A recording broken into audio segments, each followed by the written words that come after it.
If you've done any computer programming course, I'm sure you will have been advised to try to write code that is reusable. Usually the story is make it more generic so that it can be reused for more than just the specific purpose you originally wrote it. Now, it sounds like a great idea because writing software is time consuming. It takes a lot of time. So if you can reuse things that you've already written, you can get things done faster and be more productive. It sounds great.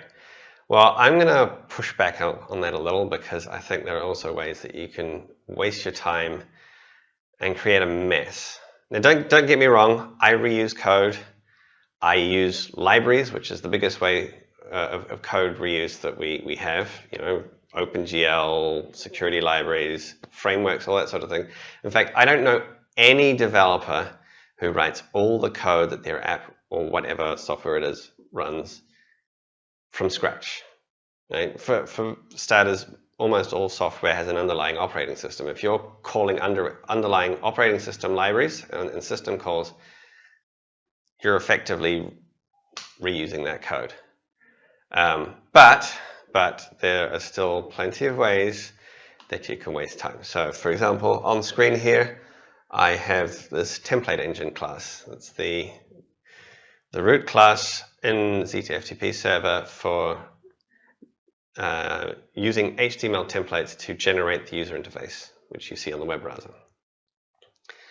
So let's see what we can do with this. I set it up so you have a root directory where the templates are, and then all the directories, the directory structure underneath that is set. You have to follow the directory structure. Now, you could say, yeah, but maybe somebody might need or want a different directory structure because, I don't know, maybe it works better for their templates. So you add that feature to the class. And next it's like, okay, I'm using a specific C mustache template engine, template library underneath. It's like, well, maybe you might want to replace it with a different library because a different library works better. Or you might want to use handlebars instead. Handlebars is like the mustache template engine, but it's a bit more flexible. So yeah, so in order to do that, you need to abstract away the data structures so that any code that uses this template engine class doesn't use the mustache library specific data structures. So you go away, create this entire abstraction layer. I've seen people do this with OpenGL, by the way. For some reason, they create their own version of the OpenGL API that underneath calls the standard OpenGL library. And you can keep on going like that. But here's what happens, what can happen. Maybe nobody, actually very likely, nobody will say, hey, I want to use a different directory structure for the templates. It's like, the directory structure is actually very logical and very easy to use. So the chances are all that code that you wrote, no use. And the same thing, I might never change the underlying mustache library.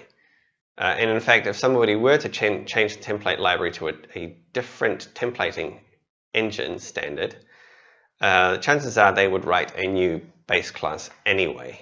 So best case scenario, you can end up writing a lot of code that nobody will ever use and nobody will ever care about, right? Or if it's used, it's like, well, like the big abstraction layer that you created to be able to swap out the mustache template library. Okay, it gets used, but the purpose for which you created it never actually happens. Worst case scenario, and this depends on how you write things, you can create something that's so complicated and difficult to use that nobody, including yourself, actually wants to use it. So no code reuse there. If you think about it, you write code to do a specific thing, right? An application is designed to do a specific thing. So that's specific code. And if you take this code reusability to the absurd level, then you end up writing something that can do everything and anything. which also means that it will take forever to write, forever to debug, and it will be so horribly complicated that nobody will actually use it because it's way too generic. So the sweet point again is somewhere in the middle. Now, how do you know when to write code to be reusable? I guess the first thing is if you're writing something that's designed to be used by applications. So for example, the OpenGL library or a graphics library or like the OpenSSL. These are designed to be used by applications. And obviously that needs to be designed with reusability in mind. You need to design a good API. Right? That's the most obvious case. Within your application code, I think a good hint is if you're doing a lot of copy, paste, and modify. So you've got a lot of code, the same code duplicated, but maybe slightly different around the place. And that's a good hint that maybe you need to refactor your code, pull that out, put it into a separate function or a separate module, try to make it as easy to use, and then delete the code duplication. That's where it makes sense. But immediately trying to write everything and trying to cover all possible future cases is just going to end up, you've got a good chance of wasting a lot of time writing code that ends up not being reused. All you've done is taken a lot more time to make it. So yeah, I would suggest if you're writing code, if you're writing a library, think carefully about the API in particular. You can change the implementation details later. With application code, keep an eye on the copy, paste, and modify.